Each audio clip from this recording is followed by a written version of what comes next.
नमस्कार दोस्तों, सुकून के कुछ नए पलों के साथ आपकी दोस्त और मोटिवेशनल ऑथर डॉक्टर तिलोत्तमा आजाद।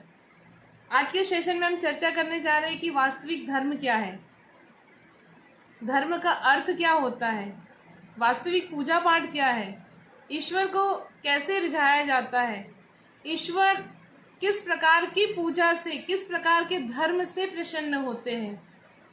सच्चे अर्थों में धर्म का अर्थ है धारण करना। अब आपके मन में प्रश्न उठ रहा होगा कि हमें क्या धारण करना है कि हम धर्म के प्रति पर अग्रसित हो सके, धर्म के प्रति पर आगे बढ़ सके। हमें धारण करना है प्रेम, सहनशीलता, करुणा, दया, सत्य, त्याग, निष्ठा, ईमानदारी, इस प्रकार के गुणों को हमारे जीवन में धारण करना है।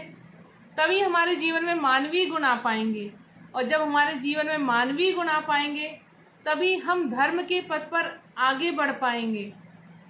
अब आपके मन में प्रश्न उठ रहा होगा कि क्या जन्म से हम मानव नहीं हैं, जो हमें धर्म के माध्यम से मानव बनना है।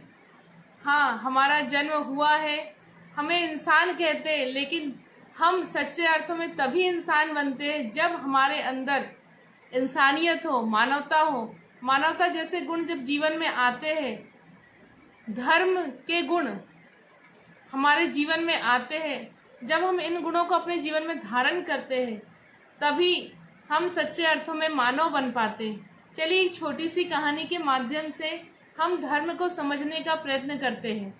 एक संत सुबह सुबह की अमृत वेला में टहल रहे थे। टहलते टहलते वो कुछ दूरी पर निकले, जहाँ एक उपवन था। उस उपवन में सुंदर सुंदर फूल खिले हुए थे। संत जब उस उपवन के फूलों को निहार रहे थे तो मानो लग रहा था कि सारे फूल मुस्कुरा रहे हो। फूलों की मुस्कान को देखकर ऐसा लग रहा था मानो प्रकृति के रूप में ईश्वर मुस्कुरा रहे हो। संत इसी आनंद की अवस्था में थे कि उनकी नजर एक महिला पे पड़ी। महिला दबे पांव धीरे धीरे धीरे धीरे उस उपवन में प्रवेश किया। संत देख रहे थे कि आखिर ये महिला इस उपवन में क्या करने आई है। संत ने देखा कि वो महिला बहुत ही धीमे दबे पांव से चोरी चोरी चोरी चोरी पुष्प को चुन रही है। संत धीरे से उस महिला के पास पहुंचे और उस महिला से पूछा कि आप क्या कर रही हैं। महिला ने कहा कि मैं अपने इष्ट, अपने आराध्य, अपने प्रभु के लिए ये पुष्प चुन रही हूँ ताकि ये उन्हें अर्पण कर सकूं। संत ने कहा, अच्छा मैं आपसे एक प्रश्न पूछना चाहूँगा कि जो पुष्प आप ईश्वर पर अर्पित करोगे तो इससे क्या ईश्वर प्रसन्न होंगे? क्या आप पुण्य के भागीदारी होंगे, या जो आप किसी अन्य के उपवन से ये जो पुष्प चोरी कर कर ईश्वर पर अर्पण कर रहे उसका दंड आपको मिलेगा? महिला विचार करने लगी और संत से क्षमा मांगकर कहने लगी कि जब मैं पुष्प ईश्वर पर अर्पण करूंगी तो इसका मुझे दंड ही मिलेगा। संत ने कहा कि जब भी आप ईश्वर पर कुछ अर्पण करें वो आपका स्वयं का होना चाहिए, ना कि किसी और का चुराया हुआ।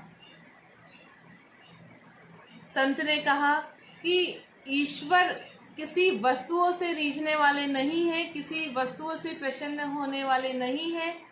ईश्वर तो प्रेम से प्रसन्न होते हैं, श्रद्धा से प्रसन्न होते हैं। जब ईश्वर के प्रति सच्ची निष्ठा होती है तो ईश्वर उससे प्रसन्न होते हैं। सच्चे अर्थों में किसी की चोरी न करना, ईमानदार रहना, यही सच्चे अर्थों में धर्म है।